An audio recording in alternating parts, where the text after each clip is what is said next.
இன்னும் ஒரு 4 weeks to 5 weeks தான் இருக்குது. இப்போல்லாம் என்ன மாதிரியான ஃபீல் இருக்குன்னா, தம் கட்டி பேச முடியல, பிடிச்சதெல்லாம் சாப்பிட முடியல, கிரேவிங்ஸ்ன்ற ஒன்று இல்லாமே போயிடுச்சு. அப்படியே கிரேவிங்ஸ் இருந்தாலும் அதெல்லாம் இங்கே கிடைக்கிற மாதிரியான ஐட்டம்ஸே இல்லை. பன் பட்டர் ஜாம், குட்டி சமோசாஸ் அது மாதிரியான கிரேவிங்ஸ் இருக்குது. அதெல்லாம் சென்னையில் வாங்கி வாங்கி சாப்பிட்டுட்டு இங்கே எதுவுமே கிடைக்க மாட்டுது அப்படின்ற மாதிரி ஒரு ஃபீல் இருக்குது. அதுவும் நைட் டைம்லலாம் ஸ்விக்கிக்குள்ளே போனோம்னா எதுவுமே கிடைக்க மாட்டுது. அதனால இப்ப யார் சமைக்கிறதுமே எனக்கு பிடிக்கல. நானா கொஞ்சம் சமைச்சு சாப்பிட்டுக்கலான்ற மாதிரியான ஃபீல் வந்துருச்சு இன்னைக்கு.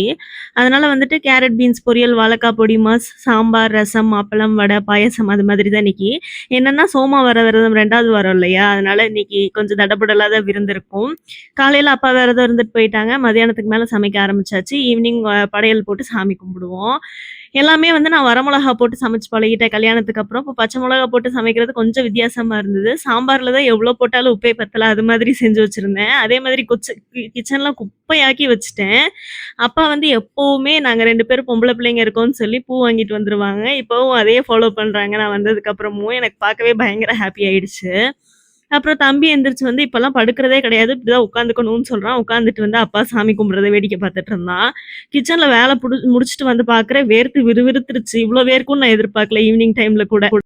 2 இலையில படையல் போடுவோம். 2 இலையிலயும் அப்பாவும் அம்மாவும் உட்காந்து சாப்பிட்டுட்டாங்க. அதுக்கப்புறம் நாங்களும் தனியா இலை போட்டு சாப்பிட்டாச்சு. இன்னைக்கு வாரமே சூப்பரா இருந்துச்சு. Bye guys. நாளைக்கு இன்னொரு வீடியோல பார்க்கலாம். மறக்காம நம்ம சேனலை சப்ஸ்கிரைப் பண்ணி வச்சுட்டு ஃபாலோ பண்ணிக்கோங்க. By by.